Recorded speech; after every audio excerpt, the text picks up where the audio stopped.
देख रहे हैं डार्क राजकुमार के साथ। तो चलिए पढ़ते हैं आज की कहानी की ओर। दोस्तों, मेरा नाम उदय है और मैं बिहार का रहने वाला हूँ। मेरे साथ एक ऐसी घटना घटी जिस पर किसी भी इंसान का विश्वास करना बहुत ही मुश्किल होता है। साल 2011 मेरे लिए एक ऐसा खौफनाक साल साबित हुआ जिसके बारे में मैंने कभी सोचा तक नहीं था। वैसे तो मेरा बिजनेस और कारोबार सब कुछ मुंबई में चलता था, लेकिन मेरी जन्मभूमि की वजह से मुझे एक दिन बिहार आना पड़ा। बिहार में मेरे पापा और मेरे दादा दादी भी रहते थे। मेरा पूरा परिवार बिहार में शिफ्ट था। उस वक्त मेरी उम्र यही 23 साल की थी। ऐसे में मैं कभी कभार बिहार आता ही रहता, लेकिन इस वक्त जब मैं बिहार आया था तब मेरे साथ कुछ अलग होने वाला था जिसके बारे में मैंने कभी सोचा तक नहीं था। उस दिन मैं बिहार के लिए रवाना हुआ। जब मैं बिहार पहुंचा तो मुझे उस गांव के बारे में कुछ अजीब बातें सुनने को मिली, जो कि पहले मैं इन बातों से अनजान था। मैं लगभग 2 दिन बिताने के बाद वापस अपने कारोबार संभालने के लिए यानी कि मुंबई के लिए वापस रवाना होने वाला था, लेकिन मेरी मम्मी ने मुझे रोकते हुए कहा, बेटा कल चले जाना, और वैसे भी आज काफ़ी रात हो गई है। रात में इस गांव से निकलना तुम्हारे लिए बड़ा खतरनाक साबित हो सकता है। लेकिन मैंने किसी की बात नहीं सुनी और उसके बाद मैं अपनी गाड़ी लेकर वापस शहर के लिए रवाना होने लगा। रात का वक्त हो चला था। मेरे बड़े भैया ने भी मुझे वहां जाने के लिए रात में मना किया, लेकिन मैं किसी की भी बात मानने वाला नहीं था और मैं अपनी गाड़ी लेकर वहां से रवाना होने लगा। उस वक्त के लगभग 8 ही बजे थे, मगर मैं नहीं जानता था कि उस हाईवे पर मुझे रात के 1 बजने वाले हैं। खैर, मैं जब वहां से निकला तब सब कुछ एकदम सामान्य से लग रहा था। वहां से निकलने के बाद मैं एक हाईवे पर पहुंचा। उस हाईवे का नाम तो मुझे ठीक से याद नहीं है, लेकिन मेरा सफ़र अभी बहुत ही ज़्यादा लंबा होने वाला था। लेकिन मेरे पास इसके अलावा कोई और चारा भी नहीं था। मैं चुपचाप ड्राइव करता रहा और रात के लमसम मुझे अब 9 बजने वाले थे और अभी भी बिहार के उस गांव को पार करने के बाद मैं एक हाईवे पर फंसा हुआ था। वह हाईवे काफ़ी दूर आगे जाने के बाद मुंबई के रास्ते को अपने आपस में जोड़ता था। तो मैं चुपचाप उसी हाईवे पर ड्राइव कर रहा था। तभी अचानक ही मुझे ऐसा लगने लगा कि मेरी गाड़ी के ऊपर कोई ज़ोर ज़ोर से कूद रहा हो। मैं अपनी गाड़ी साइड में लगाने के बाद ऊपर की तरफ देखने लगा, लेकिन ऊपर की तरफ तो मुझे कोई भी नहीं दिखा। फिर ये आवाज़ कैसी थी, और यह बात तो मेरी समझ से बिल्कुल बाहर थी। लेकिन उसके बाद मुझे जब ये लगा कि अब एकदम सब कुछ सामान्य है, तो मैं वापस से अपनी गाड़ी के अंदर बैठ गया। लेकिन इस बार जब मैं गाड़ी के अंदर बैठा तो गाड़ी का माहौल एकदम से चेंज हो गया। गाड़ी में अब मुझे थोड़ी थोड़ी गर्मी महसूस हो रही थी। जहाँ पर सर्दी के इस ठंड के मौसम में मुझे सर्दी महसूस होनी चाहिए थी, वहाँ पर अब मुझे काफ़ी ज़्यादा गर्मी लग रही थी। मुझे समझ नहीं आ रहा था कि आखिर ये सब हो क्या रहा है, लेकिन फिर मैंने इस चीज़ पर ज़्यादा ध्यान नहीं दिया और गाड़ी को ड्राइव करने लगा।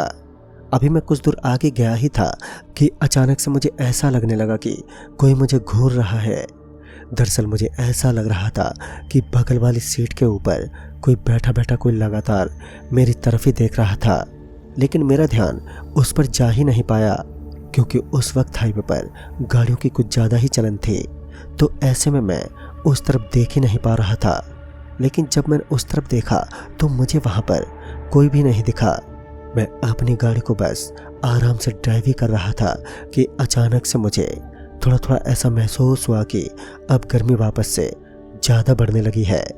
बार बार गर्मी का ऊपर नीचे होना मुझे भी समझ में नहीं आ रहा था, लेकिन मैं इस कार के अंदर आराम से ड्राइव कर रहा था।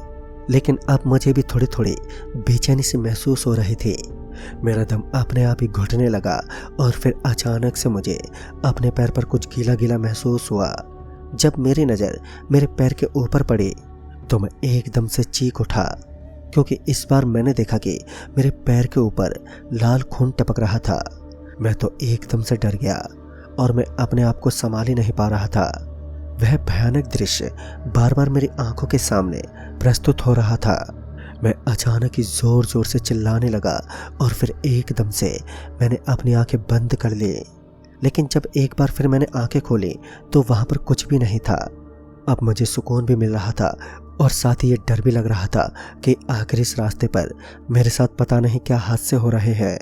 अभी मैं अपने आप को बस इतना बोलकर बहलाने की कोशिश ही कर रहा था कि यह सिर्फ मेरा एक छोटा सा वहम है और यह सब कुछ नहीं होता।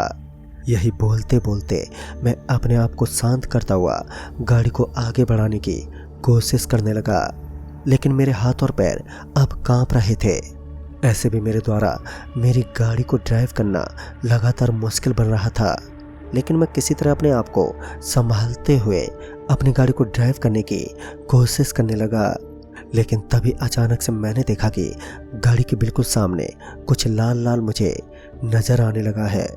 वह चीज़ मुझे साफ साफ तो नज़र नहीं आ रही थी, लेकिन ऐसा लग रहा था कि वह कोई ऐसी चीज़ है जिसके बारे में मैं बिल्कुल जानता तक नहीं हूँ। फिर मैं चुपचाप गाड़ी को आगे बढ़ाता रहा, लेकिन कुछ दूर आगे जाने के बाद वह लाल लाल चीज़ अचानक से ही मेरे सामने एक इंसान की भांति खड़ी हो गई। उसे इस तरह से खड़ा होता देख मेरे तो रोंगटे खड़े हो गए। मैंने तुरंत ही अपनी गाड़ी को वहीं पर रोक दिया और चारों ओर के विंडो और खिड़कियां बंद कर दी। उसके बाद उसी जगह पर गाड़ी के अंदर चिपक कर बैठ गया। लेकिन मैं नहीं जानता था कि मैं जिस हाईवे पर रुका हुआ हूँ उस पर रुकना एक पल के लिए भी खतरनाक साबित हो सकता है। मैं इस बात से अनजान चुपचाप गाड़ी के अंदर बैठा रहा, लेकिन तभी अचानक से मेरी गाड़ी के ऊपर से मुझे कुछ आता हुआ नजर आने लगा। ठीक से देखने पर मुझे पता चला कि वह कोई सामान्य चीज नहीं थी, बल्कि एक इंसानी हाथ था, जो उसे देखने के बाद मेरे रोम रोम में एकदम से डर उठने लगा। अब मैं ये बात अच्छे तरीके से समझ चुका था कि अब इस हाईवे पर मेरा बचना लगभग नामुमकिन है, और उसके बाद मैं अपनी पूरी जान लगाते हुए एक बार फिर से गाड़ी को ड्राइव करने की कोशिश करने लगा। लेकिन इस बार तो हद ही हो गई। इस बार मेरी गाड़ी मेरे से स्टार्ट ही नहीं हुई। गाड़ी को इस तरह उस सुनसान रास्ते पर बंद पड़ता देखना मैं तो पहले ही अंदर से पूरे तरीके से दहल चुका था, और अब मेरी जान लगभग जाने ही वाली थी। मैं पूरा का पूरा पसीने से भीग चुका था, लेकिन तभी मुझे एक उम्मीद की किरण नजर आने लगी। दरअसल जो उस हाईवे पर गाड़ी और बाइक जा रही थी, मैं उनके द्वारा अपने आप की मदद करने में पूरी तरह से सक्षम था। मैं गाड़ी से नीचे उतरना तो चाहता था, लेकिन मैं ये भी जानता था कि अगर मैं गाड़ी से नीचे उतर गया तो फिर मेरा बचना लगभग नामुमकिन हो जाएगा। यह तो आर और पार वाला हो गया। ऐसे में मैं अपनी जान को इतना जोखिम में तो नहीं डाल सकता था। लेकिन जब मुझे ऐसा लगा कि अब मेरे पास नीचे उतरने के अलावा कोई और रास्ता बचा ही नहीं है, तो मैंने तुरंत ही गाड़ी का दरवाज़ा खोला और उसके बाद मैं पूरी ताकत लगाते हुए वहाँ से भागने की कोशिश करने लगा। लेकिन तभी अचानक से मैं यही भूल गया कि मैं किस तरफ भाग रहा हूँ, क्योंकि उस वक्त मुझे जिस तरफ सूझ रहा था मैं उसी तरफ दौड़ने लगा। लेकिन भागते भागते अचानक से मैं एक गड्ढे में गिर गया। जैसे मैं उस गड्ढे के अंदर गिरा तो मुझे उसके अंदर से कुछ अलग ही प्रकार की बदबू आने लगी। वो बदबू काफ़ी बुरी और भयानक लग रही थी, लेकिन मैं किसी तरह अपने आप को वहाँ से निकालने की कोशिश में था, मगर मुझे उस गड्ढे से निकलने का कोई भी रास्ता नजर ही नहीं आया। वहाँ पर मुझे सिर्फ एक ही रास्ता नजर आ रहा था। वह एक कंकाल था जो कि धीरे धीरे हिलने लगा। उसके हिलने की वजह से मेरा पूरा शरीर डर के मारे कांपने लगा, क्योंकि उसकी सिर्फ मुझे हड्डियां ही नजर आ रही थी। मैंने पूरी हिम्मत दिखाई और फिर जो मुझे रास्ता नजर आने लगा मैं उसकी तरफ पूरी तेज गति से भागने लगा। उसके बाद मैं किसी तरह वहाँ से निकलने में कामयाब हुआ और अपनी गाड़ी की तरफ तेज गति से भागने लगा। आज ऐसा लग रहा था मानो मैं अपनी पूरी जिंदगी की दौड़ में एक साथ ही दौड़ लूँगा, क्योंकि मुझे आज कितना भागना पड़ रहा था कि मैं आज तक नहीं भागा। मैं किसी तरह उस गड्ढे से निकलने में कामयाब तो हो गया, लेकिन अब मुझे किसी भी तरह से जल्दी यहाँ से निकलना ही होगा। तभी अचानक से मुझे अपने फ़ोन की रिंग बजती सुनाई देने लगी, और तब जाकर मेरा दिमाग ठिकाने पर आया कि मैं फ़ोन की घंटी की वजह से यहाँ से निकल सकता हूँ। जब मैंने फ़ोन देखा तो फ़ोन पर मेरी मम्मी थी। मैंने फ़ोन उठाते ही मम्मी को सारी बातें बताई। तभी मम्मी ने कहा, देखो अब तुम यहाँ से जल्दी निकल कर आगे एक भवन के पास पहुँच जाओ। उस वक्त मैं अच्छे तरीके से जानता था कि अब जो मुझे मेरी मम्मी बताएगी वही मेरे लिए सही होगा, और फिर मैं जल्दी से उस भवन की तरफ चल पड़ा। मुझे मेरे बिल्कुल सामने की तरफ एक भवन दिखा जहां पर मुझे एक रोशनी जगमगाती हुई दिखाई पड़ने लगी। मैं जल्दी से उस तरफ चल पड़ा। मैं किसी तरह उस भवन के पास पहुंच गया। फिर जब वहां के गार्ड ने इतना डरा हुआ देखा तो वह मुझे अंदर लेकर गया। उसके बाद मुझे पता चला कि यह पूरा का पूरा हाईवे, जो कि लगभग 40 किलोमीटर की दूर पर फैला हुआ है, यह पूरा हाईवे ही हॉन्टेड है। लेकिन मैं आज तक उस हाईवे की सच्चाई बिल्कुल नहीं जान पाया।